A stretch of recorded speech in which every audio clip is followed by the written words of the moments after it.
Oh, it's a rumor? My bunions there Did tonight. Trump start it? Yes. Fake news. Fake news. 18 inches worth of fake news. That's what it is. No airport. Good evening. Welcome to the March 13th Board of Selectmen meeting. Would you please stand and pledge allegiance with me, please? Pledge allegiance to the flag of the United States of America and to the republic for which it stands, one nation, under God, indivisible, with liberty and justice for all.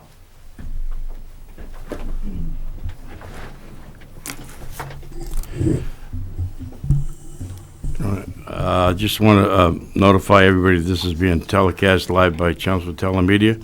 I'll ask if anybody else is in the room is broadcasting this. Nobody? Thank you. Okay.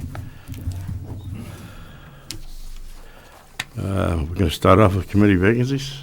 Whatever you want to do. I guess. Well, it says number 2 over here. Committee vacancies. All right. We'll see if anybody's paying attention. All right, as of today, we have the following committee vacancies. We have one vacancy on the Civic Committee, several vacancies on the Cultural Council, 3 vacancies on the Energy Conservation Committee, and 1 vacancy on the Tree Committee. And I believe the town manager is still recruiting for the UMass West, what's that called? Advisory Committee? Yeah, planning committee, yeah. Planning Committee. If you're interested in any of these committees and would like to fill out an application to serve on them, applications are available online, or you can get one at the town manager's office. Thank you. Public service announcements. You want to make it? Do you have any? I don't. It says here, but I don't see anything in my book. I don't believe we have any. I don't see them on the agenda. I haven't found. No. Okay. Open session. Anybody like to speak under open session, please? Hello. Hi, Lynn. Lynn Marceller, and with me is Jeff Hardy from the Parade Committee. We figured there's a winter storm coming tomorrow, so we'd warm you all up with 4th of July news. It'll be here before we know it, actually. We just wanted to take a minute to thank our team that's been with us now for the past 11 years, that our particular group has been doing the parade. And several of us are trying to get people to replace us, to step down. So we are looking for some people to join the committee, and we welcome anybody to join us.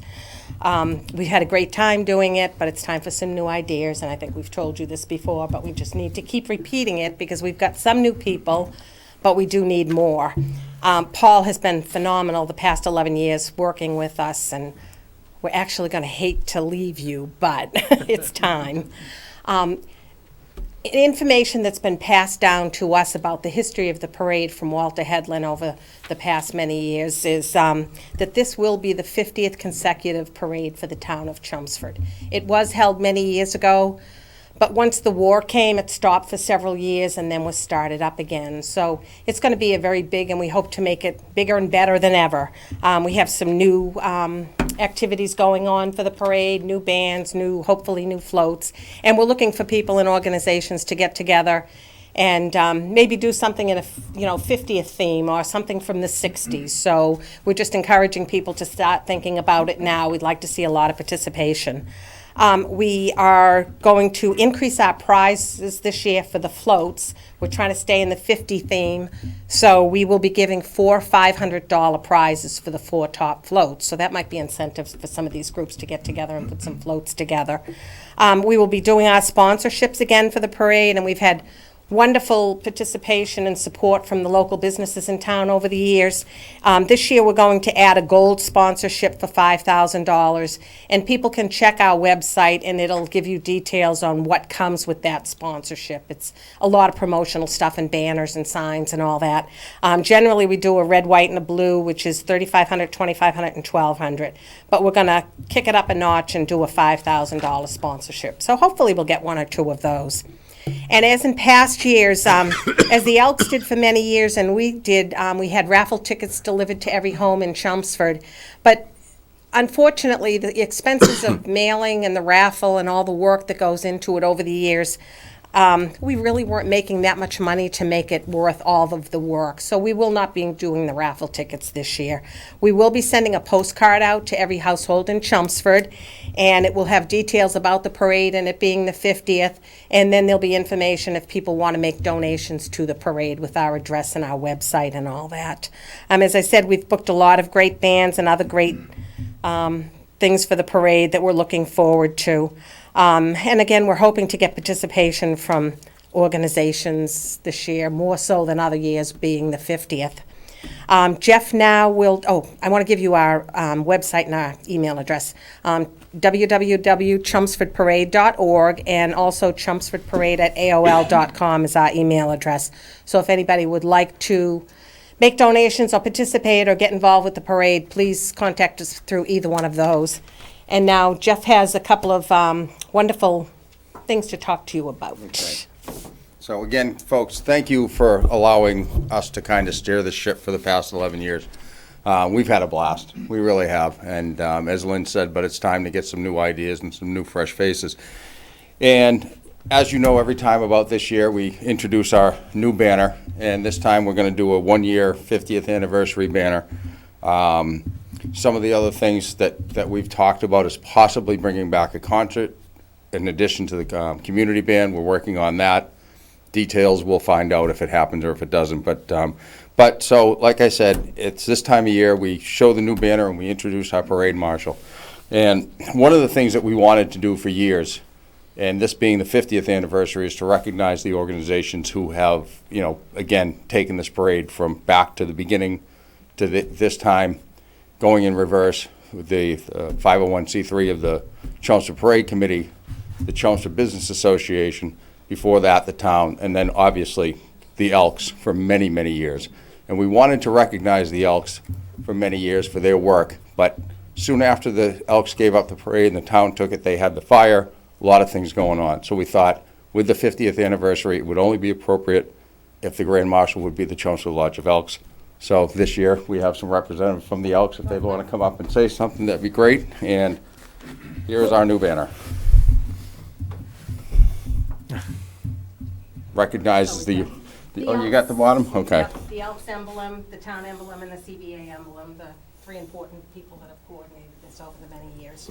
So, and then, here you go, Paul, if you'd like to say something. Some of you know me, some of you may not. I'm Paul Erickson. I'm the exalted ruler of the Elks for this year and this upcoming year. And I was very pleased when Lynn reached out to us several months ago asking for our participation again in the parade. It's been many years since we've participated. We used to have all the officers marching, floats, whatnot. So this year, we've already got it in the works that we are putting a float together. It'll be the Chelmsford Elks with a lot of community stuff on it and we're hoping that this starts up another long-term relationship with the town and the parade committee. And it's an honor to have the Elks be the Grand Marshal of the parade this year. Thank you. Thank you. So if anybody would like one of these wonderful banners, they will be available. They'll be $500. They're going to be hung in the center of town, Drum Hill and Vinyl Square, and if need be, we'll put more hardware up to hang more. So, Yeah. Feel free to contact us. Any questions? Oh, good. Thank you. Thank you for your service. Thank you. Guys, thank you. Thank you. Thanks, Jeff. Hello, I'm Jennifer Salmon, CFT President. I'm asking to speak after the heat presentation, but I just wanted to make sure it was okay to not speak now, and then I have several questions after the presentation. I would say it makes more sense to wait for the presentation and then speak, so, Great, thank you. good idea. Thank you. Thank you.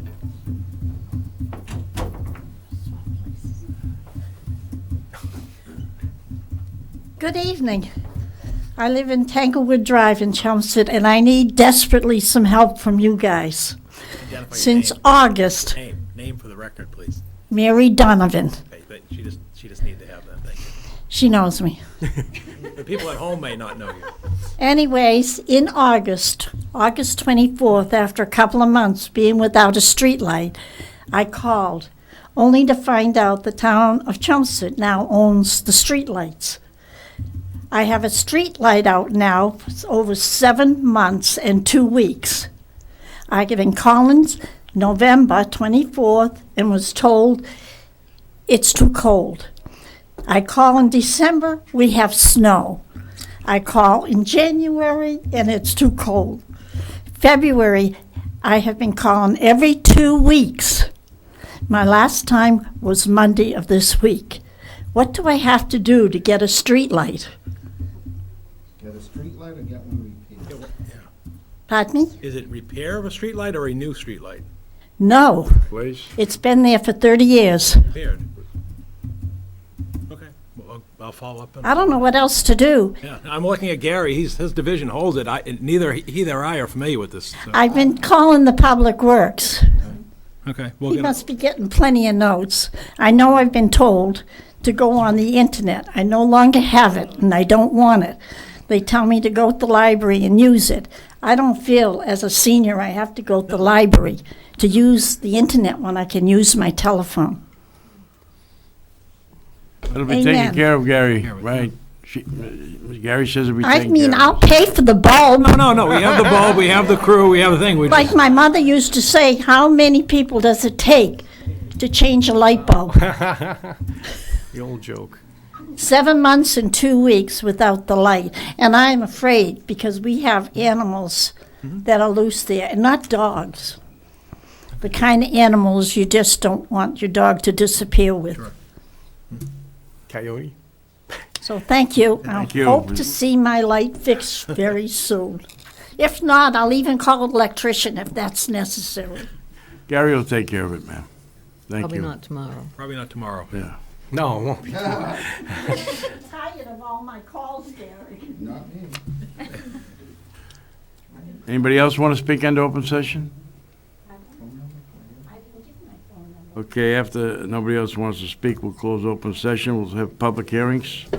Transfer of an all-alcohol restaurant license from Deep and Rennie to LLC, DBA Castori Restaurant to Akshapti Restaurant Inc., DBA Castori Restaurant. Is that close? I think so. Good evening, guys. Hi, good evening. Thanks for having us. My name's Attorney Courtney John Ball. I work at Nicosia and Associates in Tingsboro, and I'm here representing both the current owner, Deep and Rini LLC, and the new owner, which will be Sharparti Restaurant Inc. And we are talking about the restaurant. Well, what we're talking about is a Section 12 on-premise all alcohol annual liquor license for the restaurant known as Castori Restaurant and Lounge, located at 100 Tingsboro Road. So this is the current owner. Rini Amin, and this is Himanshu Patel, who will be the new manager. Himanshu does have experience with liquor licenses. He currently owns 2 Section 15 retail licenses in Lowell. One Chuck's Variety on School Street in Lowell, which is a beer and wine license, a convenience store, and the XL Package Store on Merrimack Street, which is a all-alcoholic liquor store, package store. Essentially, tonight, we're looking for approval for transfer of the current license, transfer or grant of the common victualer's license. We do also have an entertainment application.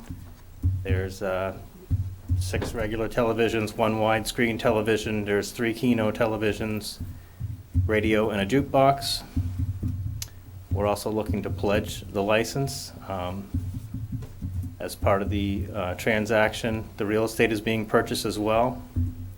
So we're looking to pledge the license, the inventory, and the collateral, primarily to Enterprise Bank to secure and support their $487,500 loan, and as well to Deep and Rini LLC and Rini Amin to support their $150,000 loan, which is, so the Enterprise Bank loan is for the real estate transfer, and Deep and Rini Amin's loan is for the business assets.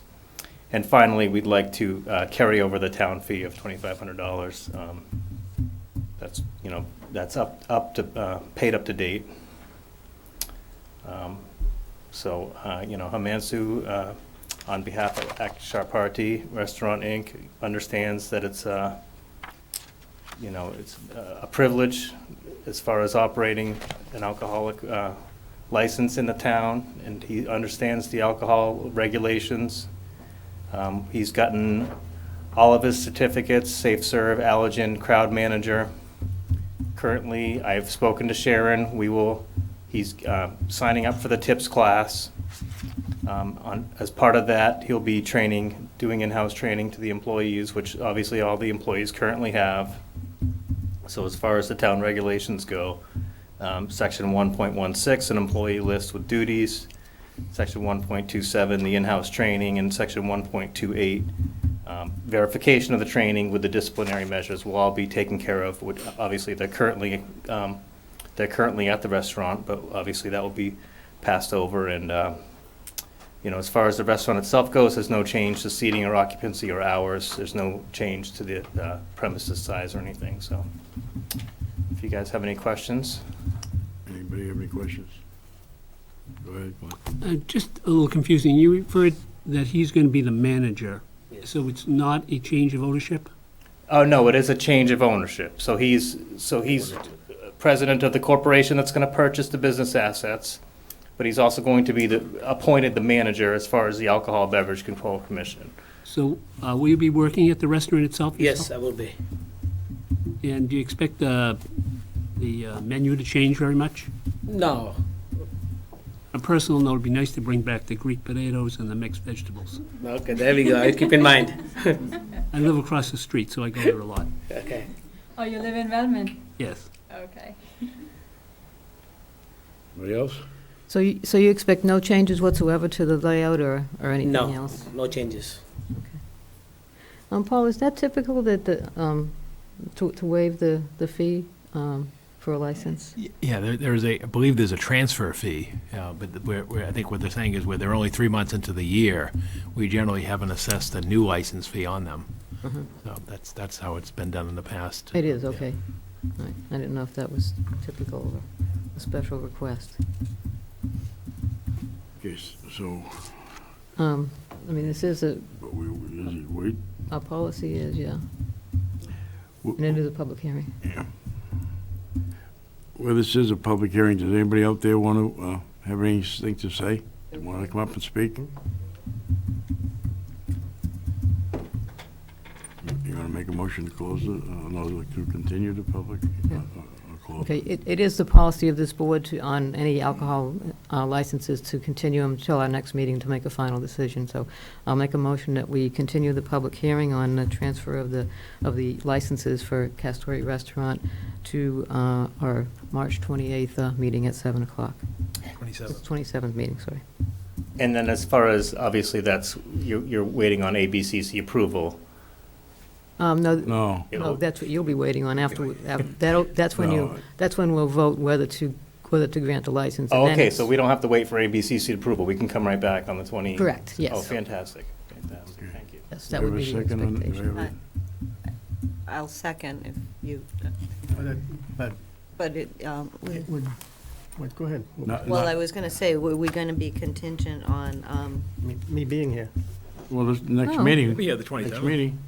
Oh, we have another meeting on the 20th? It's your meeting, 2 weeks. Oh, I thought this was the 27th. last No, one. this is not the last meeting. Oh, I had my We can make swan this the song last written one and if you everything. want. Let's save it. Okay, no problem. That's our policy. So you come back next meeting and we'll give you an answer. Fantastic. Unless there's something that we don't know about.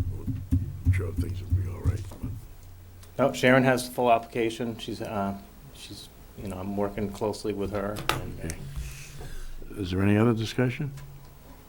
Right. when would you have the tip certification completed? I can get it done next week. Okay, thank you. And as far as Sharon said, we have to give it to her before she issues a license, period, and obviously pay the fee at that time.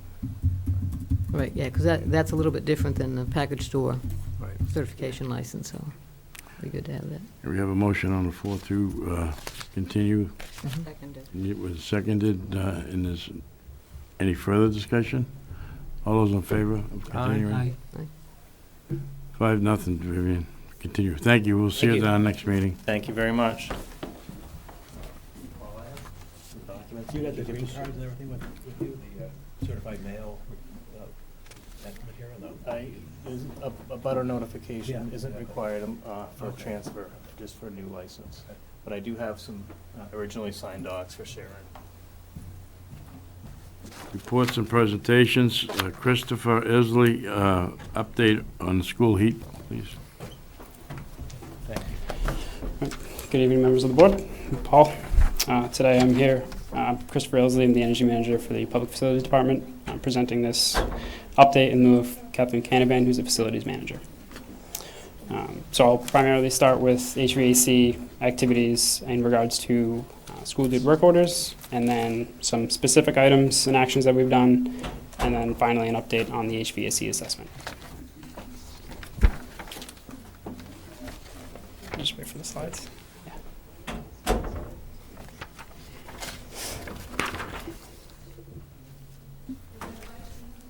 For our first slide, we're looking at all school duty work orders that are in all the other categories as well as HVAC. This is basically just to get a general understanding of how much of our activities are HVAC related versus other general maintenance or plumbing and electrical activities. Some items for other trades may not be entered in as school duty work orders. They're separate projects that they have to do. So it's not a perfect representation of the workload for the facilities department, but it does give you a good idea of the general workload. For the next slide, we'll... Over what period of time is that slide? Sorry, this is for the month of February. This February? Yep, all these work orders are the month of February. Yep, apologize. So for the next slide, we'll look more closely at just the HVAC in general. So we have 55% were completed, 27% were work in progress, and 18% were new requests. So these are the three general statuses that we have for our work order system. If an item has been entered, work was done and completed, and the issue is resolved, it is listed as completed. If someone has gone out to look at the issue and someone has looked into it to some degree, it's a work in progress, and items that haven't been looked at just yet are new requests. In total, we'll stay on that one for now. Okay. Sorry. In total, there were 33 work orders, though, for the month of February.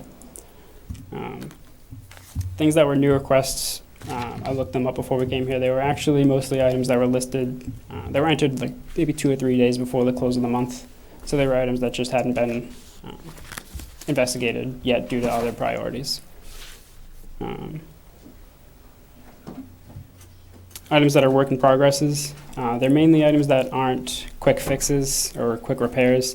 They're items that have to do with the operation of the HVAC units themselves. So they take time to really investigate and understand what's going on with the unit operations and figure out a way to try to resolve them. So we can go on to the next slide here. And this is a breakout of how we classify the issues themselves. So whether they were related to a cold complaint, a hot complaint, or if there was some other general complaint, whether it be a noise coming from a unit or something wasn't running or something like that. So within those three categories, we break them out into whether the problem was related to a mechanical issue, something that our mechanical contractor had to replace or repair, a controls issue, which would have to do with our HVAC controls company, whether it be programming related or a sensor or something like that sense.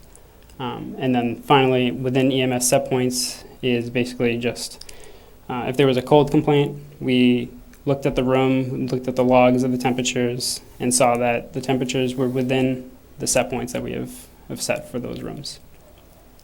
As you can see here, the majority of the issues were things that were within the set points that we have controlled for through the HVAC systems and through the controls for those systems. Any questions on that one? So then specifically in regards to mechanical repairs, these are some things that we completed in February and some things that will be upcoming in this month now. I won't go through everything specifically, but something like installing fan motors was done at the Community Education Center. A ductless split system in room 256, which was an area that needed additional heating at the high school. Upcoming in March, we have things like the spring preventative maintenance work. This would be items like filters and belts, oiling, bearings, things like that, and all the fans and motors through our systems. And finally, we'd be beginning to document for our summer repairs, so bigger ticket items that take maybe a week to perform when we can't do it during the school seasons, items that we would plan for the summer. So likewise, we will also do the same thing for controls. At Center School, we finished the installation of our 2016 competitive grant controls project. It was an additional, I think, 6 or 7 univents with full DDC controls. There was an issue at McCarthy from the last presentation, since this was a continuation of the January presentation to the school committee. So this was an update in regards to that, where the thermostats were said to be replaced, or going to be replaced, but they were diagnosed, and the issue was actually with the controller itself, not the sensors in the rooms. So that was repaired by our controls contractor. And upcoming in March as well is looking at the discharge air temperature limits on the univents at the high school. So this has been implemented at, I believe, Byam and Harrington so far. And so now we'll be looking into doing it at the high school. And since they're just different systems, we need to work with our controls contractor and how we'll be able to implement that additional control point. And finally, we have an update on the HVAC third-party assessment that was spoken about previously in lieu of complaints from the Federation of Teachers. So in the previous update, the initial update in January to the school committee, we had said that ESI, Engineered Solutions Incorporated, was reviewing documentation and drawings of the controls in the buildings that they were going to be investigating during the actual physical on-site assessment. So then, after that was completed, in the week of February 20th, which was school vacation, we had the engineer from ESI, a representative from Johnson Controls, our Johnson Controls HVAC mechanic, two representatives from our controls contractor, an air and water balancer, and representatives from the town side. So during the on-site visit, we investigated the actual unit ventilators themselves at 3 schools. The engineer did everything that he wanted to look at, checked airflows, checked water flows, checked how the unit was heating in different conditions, and everything that he wanted to investigate. So from here on out now, he'll be collecting additional documentation that he's requested from Johnson Controls and from FMC. And after he reviews that, he'll be able to give his conclusion and deliver a report with an approximate date of April 14th. And that's all I have. Any questions? Anybody else here have any questions? Bobby? All the problems that we heard about months ago, are they all specifically in this report? In this report right here? No, this is specific to the month of February. Yeah. So this report was mainly, this was targeted at the school committee. It was requested by Superintendent Jay Lang to have a monthly HVAC update. So this was geared towards updating on the month of February or January. Were we going to get some kind of an evaluation, Paul, on the whole shooting match? That's what he just Yeah, that was the last part of the presentation there, that HVAC assessment with Engineered Solutions Incorporated. So he's the third-party independent engineer who is investigating. And so that will be April 14th? Yeah, about a month from now. Tentatively, yes. Okay, thank you. Will they be making an appearance here? I'm sure they would be okay with doing that. What's that? I said we'd have to ask him. It Yeah. wasn't a request for that. Right. It wasn't included in the initial proposal that we gave them, but, yeah, it would have to be requested. I would expect that they'll make a presentation at the school committee and then a presentation here, much like we're doing this evening. Will that be their final presentation, or will they do additional ones? That would be the conclusion of this assessment, at least, yes. So it might be nice if we did. Yeah, I said, go to the school committee, well, you know, and then come here. Generally, are things better? We believe so, Oh, okay. but I'm sure it's open to opinion. Sammy, you want to come up and speak or ask your questions, please? Just to kind of clarify a couple of things. Sure. Jennifer Salmon, CFT President. I also live in town. The HVAC third-party assessment, just to clarify so you guys know, was done on February 23rd, which was during school vacation week, so the buildings were not occupied, and the temperature outside was 68 degrees. Just to clarify. I'd be more than happy to provide any documentation of anything I say up here. First I have to thank, because today I realized that there are going to be heat problems day in and day out with any facility. I'm not looking for perfection, neither are the teachers. Today we had a couple of instances in my building, in my room in particular, and I have to kind of applaud Gary because he and his team respond immediately when there are problems, which I very much appreciate, so thank you. Some of the questions, I guess, or comments that I have about part of the presentation are, we have decided, so this summer we worked on a protocol for teachers reporting and how it was entered when you're reporting a cold classroom. We sat down after we presented up here the very first time in December. We sat down over December vacation with a few teachers. Paul was there, Dr. Lang was there, so we had a more in-depth conversation.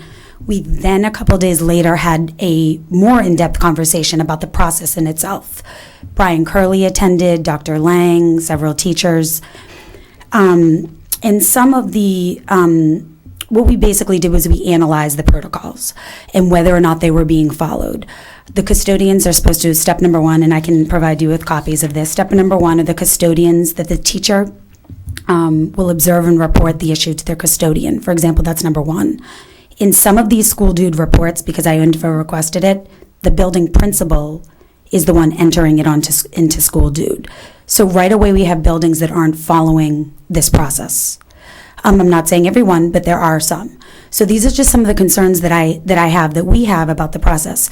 The other concern that I have is that the last step in the process says teachers will determine whether initial request has been satisfied. So that's step 10. If not, please repeat the process. In all my time in the classrooms I've reported or colleagues that have had, we've never been asked, is it solved? And we've never been told to repeat the process. So in and of itself, the process is not being followed completely. And so the other concerns that I have, and I've kind of addressed, and to be honest, I didn't really want to come up here and do this evening. I found out this afternoon that the heat was on the agenda for this evening. I would have preferred to continue to have conversations, not formally as this. But one of the concerns that I brought up repeatedly is that what happens when your custodian is not in the building. So you have a sub for custodian. Because part of the process is if my classroom's cold, that I email my building custodian to say, my classroom's cold. Well, if there's a substitute custodian, and I don't know, in my classroom, and I email Mario, who's my head custodian, and I don't know he's not there, the email goes to his account, and nobody comes down, if that makes sense. The sub-custodians, to my knowledge, I don't know when they're in the building and when they're not, they don't have emails. So how do you contact that person to say, hey, my room is cold? A really good example are today at the portables at McCarthy. Something was wrong with the portables in McCarthy. The teacher reported that her portable classroom was cold. However, there was no custodian in the building. There was a sub-custodian, So the regular custodian wasn't there, so it never made its way at that moment to the town. So part of the concerns I have with this presentation are those numbers in fact accurate? If we have sub-custodians who aren't given the information, we don't know they're subbing, are they reporting it? And what I think is hard is that I went back and I looked through the data. So we looked at the month of February. We only attended school 13 total days in February. So to say there were 33 work orders, I did the numbers because I pulled from an info request the work summaries for December, January. I pulled them for the year. In December had 68 school dude reports. In January had 52. So do I think 33 is accurate? I think that's tough. We had vacation, we had 2 snow days, we had a half day. So I worry about part of the accuracy of this.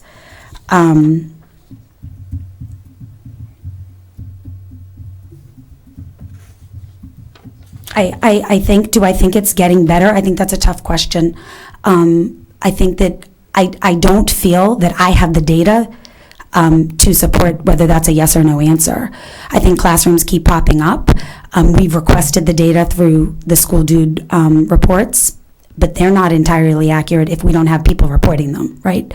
So I think that we have to go back and say, are we following the process? I mean, we keep saying this, so I don't know where that conversation lies. The process is not being followed entirely in every building. So the data that we're going to receive isn't going to be accurate. And that's my concern with when we present. I know I said this before, I'm not here to point fingers. I just want the heat to be working in the buildings. I know things are going to come up day in and day out. But the women's bathroom is a good example at Parker Middle School. Today it was reading at 3:30, 57.3. I have pictures, I have documentation for anything I'm sitting up here saying.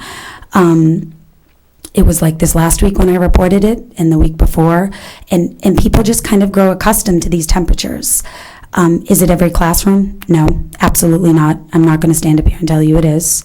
Does some classrooms pop up more than others? Yes. Do some problems, are they fixed by Gary and his crew? Absolutely.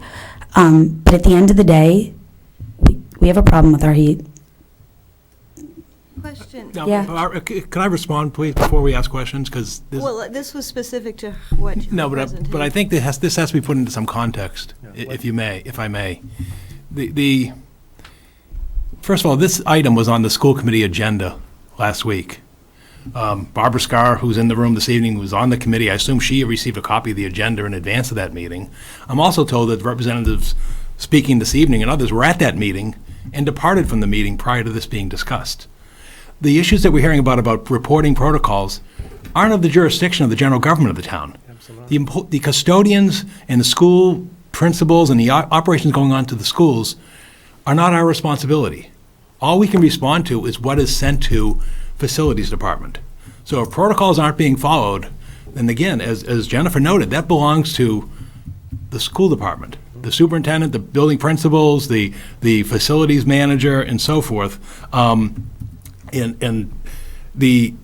And therefore, all we can, and again, the only reports we can respond to, Christopher's doing, is what's in the system. So I'm not here to dispute what's going on, but I just want to put it into context because I'm sort of baffled as to why these issues are, again, initially raised here and weren't raised at the school committee meeting, where really the bulk of these items in terms of reporting and protocols and why things aren't logged and so forth is out of our domain. So and that's exactly what I was going to bring up, is that when you were here the last Yes. time and this issue came up, I specifically asked Kathy if she would institute logins for every teacher so that we could get rid of the middleman and make sure we captured every ticket. And I don't, somehow that conversation got lost. I agree with you. In the last 2 months. So I that's think. not ours. We don't I own know. that. And That but discussion belongs I in the school thought that administration. Kathy would have passed that along, and as well as the other school committee members that were in the room, and when we had that. So I would suggest that you go back and work with the school committee. Absolutely. And get that to happen, because you're right, you should be capturing all this data, and having a middleman as a custodian, this is just software licenses. We should get the ticket system I working. appreciate that. I just want to comment, I'm up here because this presentation took place. I did not know the heat was taking place on, I think it was March 7th. I would have absolutely stayed and attended and spoke to them. I've repeatedly spoken to Dr. Lang about this. This isn't something that I've saved for you guys and decided to come up here to complain. Do I think that the schools fall under the school committee? Absolutely. I'm in full agreement with that. But we have a town problem right now. We do. I understand the laws. I understand how it works. I understand the logistics of it. You have to understand why. First of all, I'm here because it was on the agenda. Second of all is, this is really important because I think this was missed the last time. I was directed to come to you. That's a big piece of this. I was told that the school system had no part in this heating. And I know that may sound absurd as I stand here and say that to you. I'm new at this. I'm learning as I go. I was told to contact Paul. I know now that that was incorrect. I've had conversations. When the heat came up, when I was elected at the end of May, the first thing that I did in July was start talking about this. Why? Because we knew it would come up, right? So that it's very fair to say I will absolutely go back to the school committee and continue to have these conversations with them. So I appreciate that. And like you said about having people have their own accounts, I am in full agreement. The custodians are far too busy to be doing this. If there's a ticket, it should be given visibility immediately, within minutes. Everyone should know about it. Yeah, I appreciate that. Thank you. George? Go ahead. I've worked in ticketing systems for years and years, okay? And this is a school problem, okay? And when I worked in ticketing systems, everybody got a ticket. The supervisor got, the department manager got it. He might not have looked at them, but he always got them. So the school committee has got to straighten out how they're going to have the protocol. And the protocol shouldn't only go to one person. It should go to other people in case absent or, there's an absent person. And, you know, I think it's hard too, right? the We've principal requested. would know that. The principal, if he was on the list, he would know that that the custodian was out, and he'd say, well, I got to do something about this. You know, either call Gary or whatever they do. But I think because I think it involves some people from the town and some people from the schools, it's not as. It shouldn't matter. No, I agree with you. I 100% agree. It's their ticketing system, I agree. not ours. We've even requested, just so you know, through the Federation, I've requested that we have a school dude account, not that I can enter data, that I can just see what's being entered. Because what happens is people copy me on emails that say, come check my classroom temperature, right?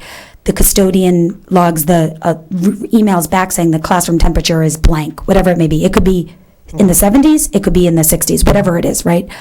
And then my understanding is through this report, everything is supposed to be entered on School Dude. That way we don't, I guess that's why I'm standing up here too for the presentation, that we can't filter the data, right? It has to be real data that we're looking at. And every single person, if I contact the custodian and say my classroom's cold and it registers at 78, then it still has to be logged as a report.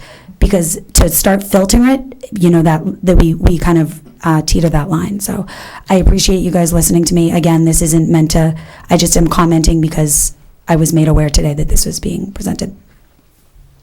Right, Glenn? You know, I agree with Paul and I agree with Laura that it's really on the front line, it's a school problem. And it sounds like there's a lot of energy being expended on all sides at this issue.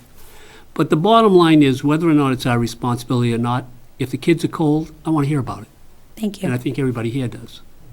Thank you. I appreciate that because, like I said today, we, and again, they were fixed. We had 3 portable classrooms at Parker where we had to move kids to the cafeteria, and then lunches came in, and it's disruptive to learning. It is, and I understand that situations come up, but we just really are looking for support, and I appreciate that, so thank you. If maybe we could ask Gary Persichetti to comment, because Gary can provide detail that puts us into a clearer light than what we've heard already. Sure. Good evening. I'll start by answering Bob's question. Bob, the email system the School Dude system that's being used right now is not single to anybody.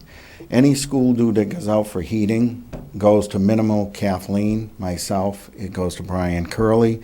It goes to the head custodian of the building, and I don't want to make any remarks that I can't back up until I check. I believe the principal might be on that list, but let me look. So that's the minimum. That should fit within the protocol. Yeah, and I mean, what I usually do on my own is, I mean, I scatter emails daily, probably about 15 to 20 times, and a lot of times I'll just dial up Christopher or walk next door and look on a computer with them and see what we're looking at that particular day. And just to talk about Jen's comment today, with weather like we had last week, this week, when you're down below the single digits, we take that really seriously by leaving heat up, doing things that we don't normally do under what we would call regular conditions, which was done again this weekend, to the point where some schools had custodians in them for CYBL and other sports that were going on. We asked those custodians to tour the buildings while they were there doing other things. One of the reports I got today that all the portables at the Parker were looked at, and they were all at temperature. I'm not talking about today. I'm talking about prior to this. And then this morning when I get in and Christopher get in, the first thing we did is we went online and we found Parker was having trouble, which was also reported at that point. And Christopher and I looked at McCarthy, and we found a pod that was below and one that was a little below. So, we looked at that as well. So I told Christopher, why don't you stay here and run the computer end, and I'll go out there. And, we had our mechanic from Johnson come out. So as we did this, apparently, as Jen says, it's a very true fact that the custodian that day was a sub-custodian at the McCarthy School. So I'm not sure if we sort of reported it before the teacher did. I don't even know at this point, other than, that's how it went down. To give you some closure, we were leaving the Parker School probably somewhere around 11:30-ish with everything taken care of. One of them needed a motor that we were able to go to 2 houses, track down, send someone to get that done. And then at the McCarthy School, sorry to say, as Christopher had explained, we just put in DDC controls to the pods there, the portables, and what we had done is we had given them a thermostat that would give them about a 2-degree range to try something different from what we were doing. And I believe the teacher today was trying to do that range and accidentally shut off that particular unit. So that's all we had to do was turn it back on. But all of that is working and is in place. And I agree with the fact that, when we started meeting early on, I was at these meetings. They came to the DPW building over the summer. And the one thing I did say, and I'm not going to say that I don't agree, it definitely needs some more help, is simply, we went from 5 years of no custodians, within the town or the school, and now we have custodians. I couldn't tell you coming out of the gate, they were the smartest people when it came to energy, and knew what they were doing. So I made it very clear that it's a learning curve. It's something that we're going to have to adjust to and go to and continue to talk about together so we can, take care of stuff like this.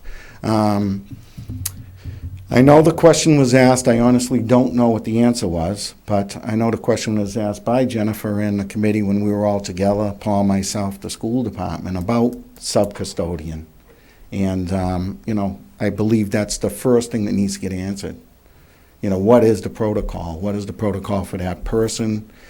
Because as for today, in this particular case, we wouldn't have found out any earlier because we were at this thing at 6:45 this morning on the computer. But I'm saying, normally she's right. If you have a person that's not familiar that much with the school, it's going to be a little harder for them. So I agree that we need to find a way to look at that, and I will have to have Kathleen sit down with Brian and try to continue those so we can continue with this. So, Gary, can you address the point about the fact that the third-party evaluator was out on site during school vacation week? Sure, I certainly can.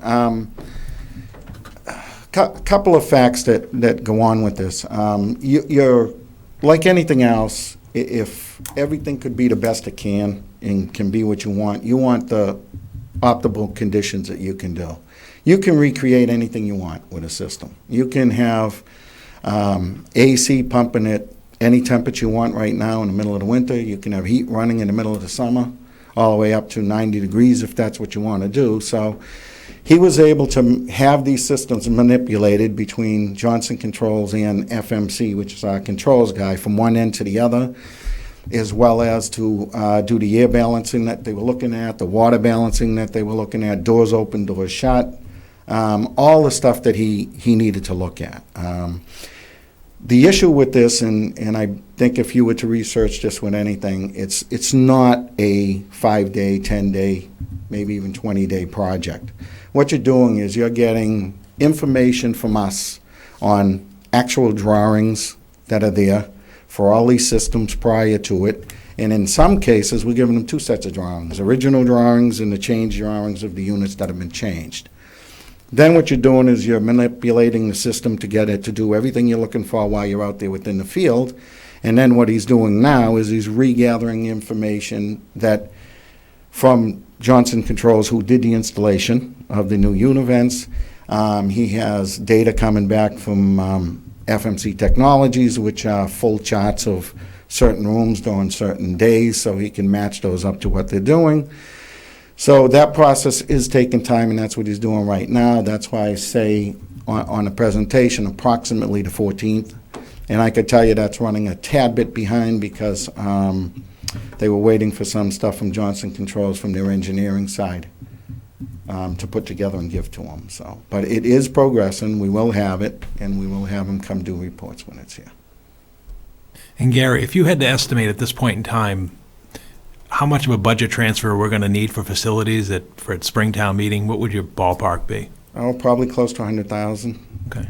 At that point. And then since you're there, do you also want to just inform the board and the community, how are we doing on snow and ice at this point? I'll be over budget. I probably over budget now. I filled all the trucks up and got them ready to go, and we were sitting at $10,300. So. So again, I just asked those 2 questions to basically indicate to the board and the community, we're not sparing any expense. We're doing what has to be done, whether it's snow and ice removal, or in this case, addressing the HVAC issues in the schools. I'll take any other questions if you have them. Thanks, yeah. No, you're more than welcome. So I have one quick question. I hope it's quick. I'm Marie O'Donnell. I'm the Executive Vice President of Chelmsford Federation of Teachers.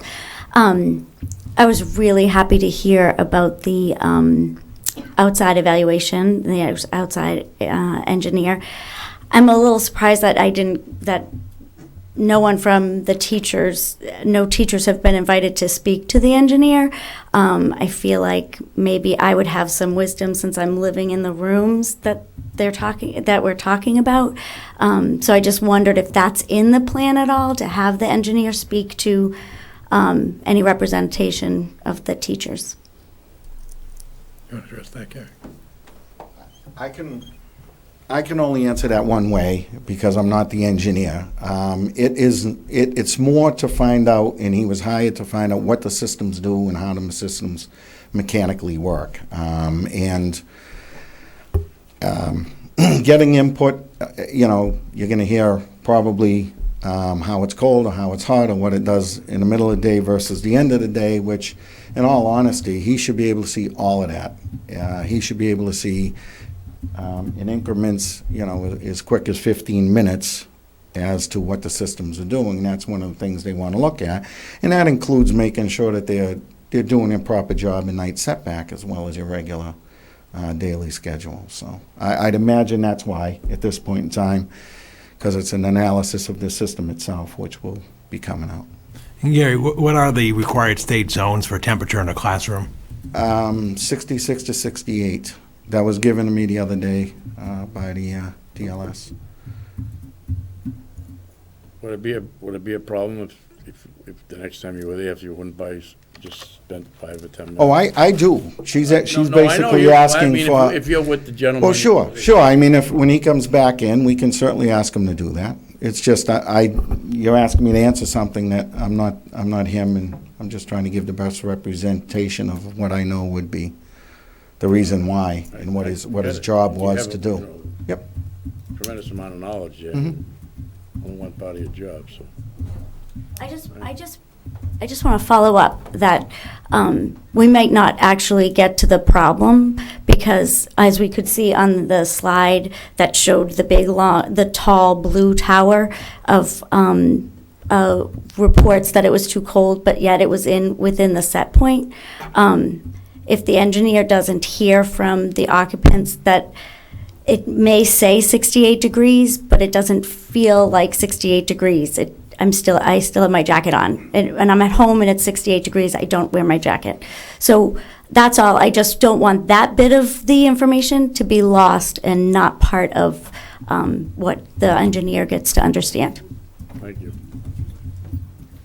I know we're taking up time. There's only one more thing I wanted to say. Thank you for listening to us every time we get up here. Again, I think Gary, I think his team, I think that at the end of the day, I said this the first time, and I hope that it's believed. I don't doubt for 10 seconds that everybody is working as hard as possible to fix it. I guess I'm asking people to take a step back and say, we're putting all this effort in. Are we hitting our goal? And at the end of the day, I think if repeated classrooms are coming up December, January, February, March, the answer is probably no, right?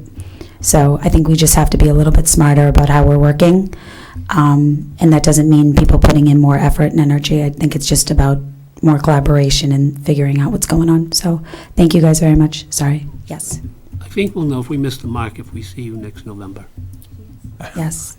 You will if it's still going on. I know you can count on that. But yes, again, my goal isn't to I say this every time, my goal is not to be a problem. It's to fix the problems we have, so that every year the new problems that come up, we can deal with those and get better as a system, whether it's as a school system, a town, whatever it is. So thank you guys in helping with that. Okay, thank you. Any other questions? Anybody have anything to say? Thank you very much. Nice job. Town manager reports. Paul? Yeah, just want to inform the board and the community. Obviously, as anyone has watched the media today and so forth, severe weather is forecast for tomorrow. In advance of that, school has been canceled already. We've also sent out notice early this evening that the town offices, library, senior center, and other municipal buildings will be closed tomorrow due to the forecast blizzard conditions. So we're hopeful. Public Works, as Gary just noted, is up, operational, and prepared to confront the storm. And obviously, an effort's going to be made to either have schools and buildings open on time on Wednesday morning, or with a slight delay, if necessary. Also, solid waste and recycling has been pushed back a day for the remainder of the week for those people as well. So we're again facing another challenge tomorrow, and some of us will be in the community prepared to respond. I can tell you that there are bucket and line crews at the Radisson Hotel that have been pre-positioned by National Grid, and again, I think the concern there is the high winds and potential power loss. That seemed to be a big problem throughout the state, that they're more concerned this time than I've heard them for a long time. Yeah. So, Thank you, Mr. Chairman. You mentioned that the senior center is going to be closed. Yes. Isn't it advisable to have some facility open in case there's power loss and senior citizens need to go somewhere on an emergency basis? We're or is prepared. it something you respond after the We're fact? prepared to open a shelter if the need arises. What we don't want to do is have people going there, traveling there needlessly. I mean, the word was very clear from the governor earlier this evening. He wants nobody on the roads unless it's absolutely necessary. And the concern is that we have a building open. And we even thought about, do we do a partial day? In other words, do we keep the library or something open till 11 or noontime? And the clear direction that we've had is don't provide any direction. But I'm speaking to Steve Maffetone in communications that were earlier today. We are prepared to respond to open shelters. Those heating centers would be the library, would be the senior center. It could be this building. It could be the McCarthy School. We have emergency generators and protocols in place, but again, those don't get triggered until there's a widespread a need. And again, that we do have direct communication with the representatives from National Grid. as well as those from Verizon, in fact, but if that need arises, but we don't want to do is have a situation where somebody is stuck somewhere and can't return to their residence or other place of being. How do you communicate to the citizens if that comes to pass? That there needs to It would be the code red 911 system. We would also, if it's severe, like when we had the ice storm and other incidents, we go on radio. We utilize every means that we have. But the most effective and quickest one is the message that many of you may have received earlier this evening. I mean, we can send out a message to the community in a matter of minutes. Because it's a computerized generating system that's outside of this area. That's our most effective means of going. But we also recognize that there are some segments of the population, who do rely on radio. Obviously, we utilize social media but again, every different components of the population use different components because there's some people who, if they lost their power, may lose their phone as well. So that's why we don't rely just on that, because some people may only have a modern phone that's relying on electricity as opposed to the traditional phones that still have a dial tone if the electricity goes out. So we use everything we can. Our experience has been with these instances, most people stay at home, particularly in the immediate 6 or 8 hours. It takes a while for our residents to cool down, and that's why the utilities and others suggest to people, push the heat up a little bit so in the event you do have a power loss, you can stay. But from our experiences with the ice storm, the January 15th blizzard, and others, is most people want to stay at home. The strange part about this storm, unlike the ice storm or some of the others, is the forecast cold weather that continues afterwards. And that's what has us concerned. Normally, when you have a situation like this, you get a 50-degree day within a day or two afterwards. We're hopeful, and again, I think that's why they've got the crews already out here, that if there are power losses, that we don't want them to be prolonged. But at this point, on their 1 to 5 scale, National Grid is rating this as a 3 type of an event, which means they would expect any power loss to be restored within 48 hours. And it wasn't too long ago, Paul, that we had lots of trouble with the electricity. Remember, they have gotten better. Oh, yeah. Yeah, well, they do a preventive maintenance they do 25% of the town every year. And that's why we allow the tree trimming and the other activities to do whatever we can. We started it, when we had those problems with the hurricane and the ice storm. And the good news is you don't have leaves on the trees, and so they're more concerned with a late spring or a early fall storm when you get the weight of the leaves. But again, we are prepared to respond, and there'll be public safety people is necessary, because the most dangerous concern is if somebody needs to get medical assistance, and therefore we need to get an ambulance to the hospital and the residents and then to the hospital. If National Grid feels that it's maybe more severe, or it's going to take a lot longer to fix the problem than normal, I hope that they would get in touch with the emergency management people. And they will. We're send some people to that area just to maybe even check on some of the elderly people or whatever. Yeah. They do have priority listings of residents, and if you went back, we know the target areas just from, unfortunately, these things are becoming all too common. It seems like it's every 3 years or so we have one of these type of incidents. George? Just have another question. Just wondered how we're doing with applicants for the at-large positions on the West Village. Are you getting many? Yeah, I think there's about 9 or 10 the last time I looked. So we're doing well. What we're waiting for is we have a nominee from the planning board. We have a nominee from the Vinyl Square Committee. The next nominee was going to come tomorrow from the Housing Advisory Board, but that meeting has been postponed. So I've asked Evan Belansky, who coordinates their schedule, to schedule a meeting before our next meeting in 2 weeks so that we can do the appointments on the 27th. Okay, thank you. Somebody else have anything to say? Appointment, Paul? Yeah, there's an appointment request from the constable, Charles Wojcik, to appoint John Pelletier as a deputy constable, and that term would be through December 31st, 2017, to coincide with the other deputy constables. Motion, Pat, please. Make a motion to appoint John Pelletier, to approve the constable's appointment of John Pelletier as a deputy constable as presented. I'll second. Discussion? All those in favor? Aye. 5-0, Vivian. Meeting minutes? We don't have any. None.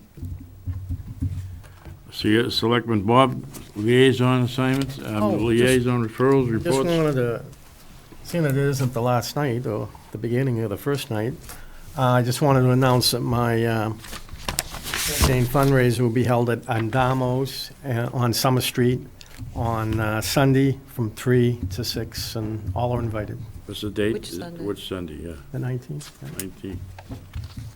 Thank you. You gonna sing? You never know, if you join me. I'll do that. I'll do the soft shoe. You have something, Ms. Merrill? Certainly. Just want to let people know that the Community Preservation Committee will be having a public hearing this coming Wednesday, the 15th, at 6:30 to review their annual plan. And the other thing was that the Roberts Field Committee met last week. They did a site walk, and they also had a follow-up meeting, and both of those are available on their website, to which I would like to ask Paul if we could add a link to the Roberts Field Committee to our committee's page. It's missing from the big list. Okay. And I believe it's robertsfield.org. Who's doing the web stuff now? Now Latricia's. Sharon does it, and Mike's doing it, some stuff comes out of the clerk's office, it really depends on the nature of it, but Yeah. we'll get the committee page link to the, I think it's robertsfield.org that it should go to. okay. Thank you. That is all I have tonight. Thank you. Glenn? I was at the planning board meeting when the proposed Center Village housing plan was presented from the developer Win Stanley, where they formally, there was no voting, but just a general informative meeting about how they felt that they were in the hole in terms of the cost, and that the way to resolve it was to go up to a fourth floor. And they presented a general overview of how they intended to do that. There would be no increase in the height of the project. The top floor would be a mansard roof, so that it would be the same height as the peak roof was originally. And they came up with a plan to increase the parking spaces by reducing the size of some of the parking spaces, calling them compact car spaces. In general, the planning board was, I would say, generally pleased with their presentation. It only got testy at one point when Alan from Win Stanley suggested that if he didn't get a feeling of warmth, that he was liable to pull his whole project, in which case there was some discord. But in general, I think they've said, bring us more data, bring us some more plans, because we need to see the plans, and he promised to fulfill that sometime in April. And in general, they felt that it was a very productive on both sides, I think. How many more units does that do? They proposed 16 units additionally. Yep. Not it would be 18 if it was all, but they were going to, I believe, eliminate some on the front, so when you looked at it from the front where the peak in the glass is, you wouldn't really see that change in the roof line quite as much. So that aesthetically it would be more blending to the original design. And they just dig the hole deeper? And they also pledged to contribute another $80,000 in lieu of monies for affordable housing. They would give it to The town, yeah. Right, the per unit Yeah, fee It would be worked the out same. to be the same per unit that they originally planned. And the planning board was happy to see that they were volunteering that. Is that it, Glenn? Pat? Yes, a couple of quick things. This Saturday, March 18th, is going to be an opportunity for a book drop for the Friends of the Library book sale that's held in September, this Saturday, March 18th, from 9 a.m. to noon. If you have any books at home that you no longer want and want to donate them to the library so they could, so the friends can sell them, bring them by. The book drop is behind town offices where the book sale is typically held. Secondly, the Youth Public Safety Academy, which is sponsored by Sheriff Katugian, is accepting applications at this point. This is a great program that the sheriff puts on every year in the summer. kids from surrounding communities are able to go and talk to first responders, and they get to see how things work, and they go to fire stations and police stations and work with the first responders and learn how to keep themselves and their families more safe. It's for any kid ages 8 to 12, and you can find out more information at the sheriff's website, which is middletexsheriff.org. Great program. Like I said, it's only for a week in the summertime, and on the Friday of that week, they have a graduation ceremony to which we're usually invited, and it's always a nice event to see those kids so excited about everything they've learned.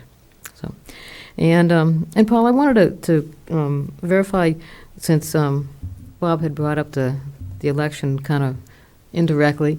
Isn't this Wednesday the deadline for voter registration? Yeah, it's been pushed back till yes, it is. Okay. Yeah. But because of the weather, I received a text while I was here this evening that I think they're pushing it back until, let me just pull that up. Voter registration has been extended to Thursday, March 16th, and the clerk's office will be open from 8:30 to 8 p.m. Because they're just concerned with the weather. Okay. And but yes, we are hitting the deadline for voter registration. All right. So if But you're not registered to vote, you have till Thursday. I got one for you, Pat. Do you want to mention about the efforts recently by NIMCOG about the Rourke Bridge? I think a letter went out to the state. Oh. Yeah, because I think it's just curious that apparently they won't allow them to do the planning design work unless I think you might want to just touch upon that. Yeah, It's okay. fascinating because I've never seen that before. It kind of is. When this state issued their capital improvement plan for infrastructure, the Rourke Bridge was not on it, even though it's been like 4 years now since the study was finalized and these proposals were put forward, and we've been waiting for it to move to the next step since then. So the executive director of NEMCOG did send a letter to Stephanie Pollock, the transportation secretary, and yes, she's they're unwilling to put it on the capital improvement plan until there's some design work done, but you can't, it's just going in circles, basically. They won't do the design work until it's on the plan, or they won't do the plan until design work is done. So everybody's kind of pointing fingers at each other, and we're hoping that some progress is going to be made on it in the not too distant future, because as was raised in the letter to the transportation secretary, this feasibility study was done several years ago, and the information is going to become obsolete in a probably not too distant future. There's the environmental concerns and everything else as far as which option to choose. There are 4 options, or I think 4 options that were finally put forward. It's been a tough go. We spent $500,000 on this study, and now it's as if the state almost wants to forget that it was ever done and not go forward with anything. And if you don't do it too soon, you'll have to redo the study. Right, yeah, that's what I mean, yeah. And they got 4 representatives, so. And it's been a high priority of the city of Lowell. I mean, you saw the state rep from that precinct ran on the case of the most important priority was the Rourke Bridge. And Right. it just seems to be chasing our tail. Yeah, exactly. So, we'll keep pushing on it, and I guess if we bring more visibility to it, maybe somebody will finally address it. Right. But anyway. That's it, yeah.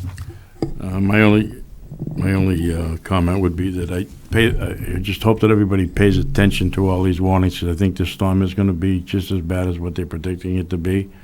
And, I'd warn people against, if they do lose their heat temporarily, not to try to get innovative with some kind of a fire or some crazy type of heat. Just, try to get the hold of a neighbor or something, have somebody send out for help and get to a location or whatever. But Yeah, the governor said tonight to look in on older people, so that's a good idea. And it's ask all neighbors, people to do that. That's a good point, Bob. Should I check in with you, Bob? Should I check? Yeah.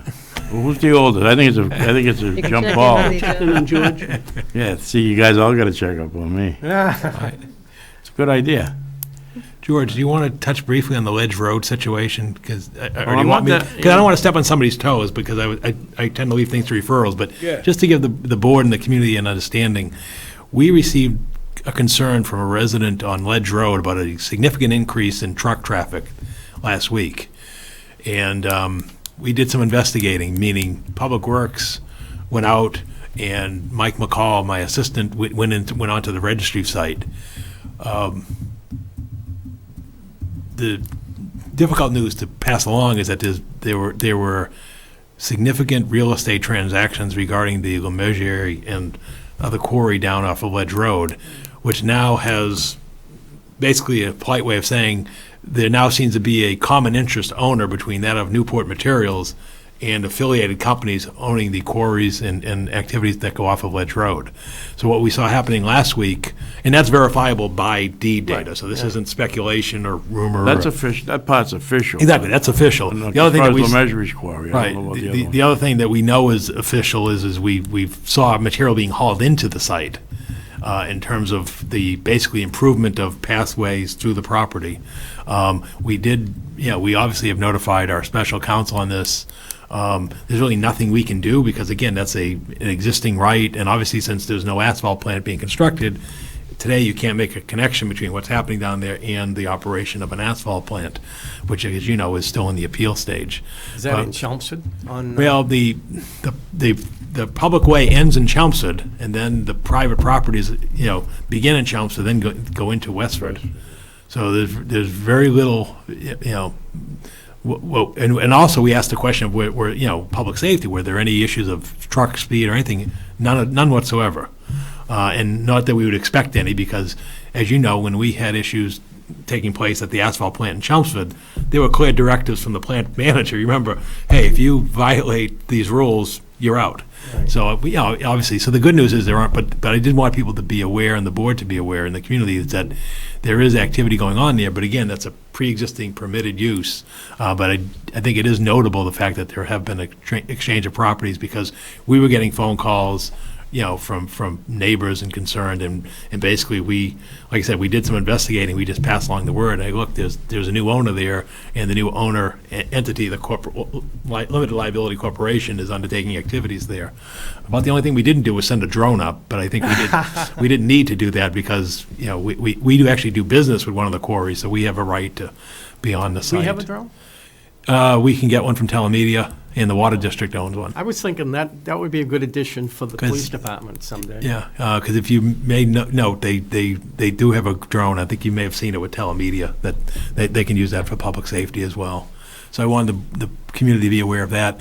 Also, just sort of the question, and I'll point out probably for helpful in terms of coming attractions, in 2 weeks is the final scheduled meeting for this board. We do have a busy agenda to finish on. At this point, we have the initial thing, we'll have the joint appointment between the school committee, board of selectmen, and moderator for the Neshoba Tech appointment. Sam Polton's seat is up. He has submitted a statement of application for reappointment. We also have advertised it. At this point, we've not received any other applications. So that will be the first order of business. We'll set up the tables and have the joint meeting with the moderator presiding for the selectmen and school committee to appoint the Neshoba Tech rep. The other matter that we have is, I was told by the superintendent this week that we should expect to receive the request for the statement of interest regarding a school building project next week, because the school committee is expected to act upon that next week from tomorrow. So that would come before this board on the 27th in 2 weeks. Statement of interest on regarding the a MSBA, regarding a building We have to project. take a vote on as to whether we want to. Exactly, because that deadline is coming up like April 7th. The other matter that we have next week is, in 2 weeks, at our next meeting is, we have heard from the animal control officer that we have a dog hearing that's scheduled, in which we will have town council present because each of the parties in the dog hearing have retained counsel. You think, Paul? So, Bob, you couldn't get away without one more. I was going to ask say, that though, no dogs? wouldn't it be It's better been to wait it's been held off. This hearing. meeting though, because What if it change, if the We board does can offer change? the parties that, but this thing has been held off by a month because the parties couldn't agree to a date in which they were available. Oh. We think it's a pretty open and shut case in terms of the nature of it. But again, at worst case, you'd still have 4 voting on it, or best case, depending upon that. And, on either scenario, you'd either have 5 or 4 voting on it, and then if it does get continued. Can we ask that there be no dogs? present. They present. Isn't it the meeting? I can ask council to make, if that's what the board's desire, I can ask council to make that request. These are kind of I don't want to. mean, they're part of the evidentiary Fairly process. vicious type of dogs, aren't these the?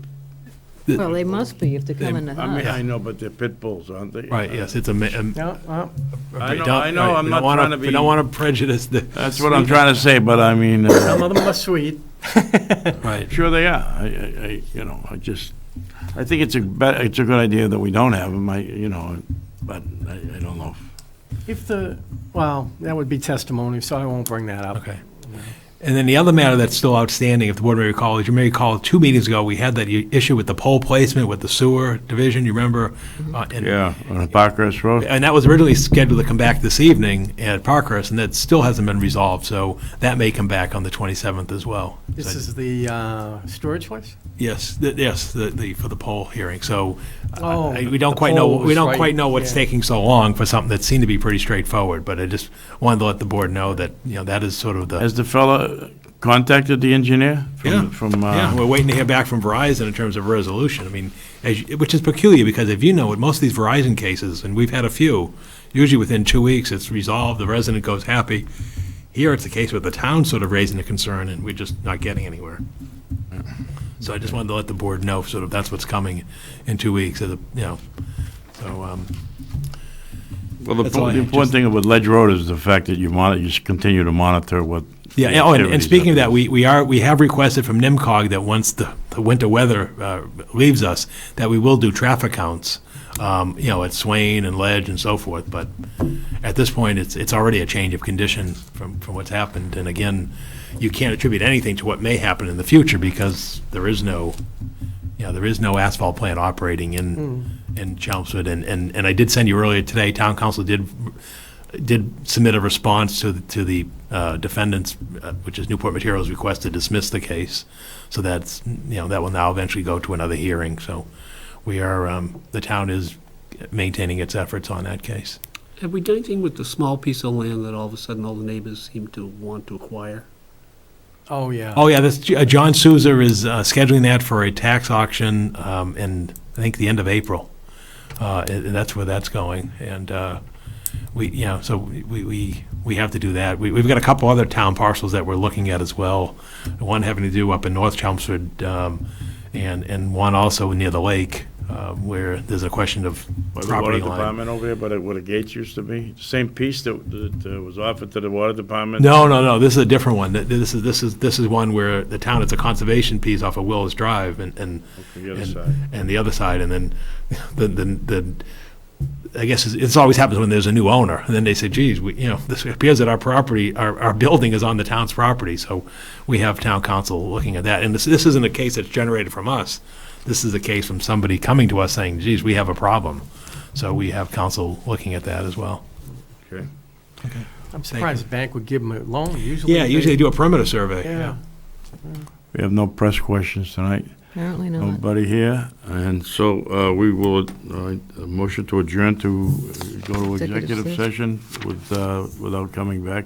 Make a motion that we adjourn to executive session for the purpose of discussing strategy with respect to collective bargaining, specifically for the police sergeants, not to return to open session. Aye. Aye. Aye, Aye. Aye. okay, 5-0. Okay, good night, and our next meeting is 2 weeks from tonight, it's on the 27th March of March. 27th. Yep. Thank you. Be careful tomorrow.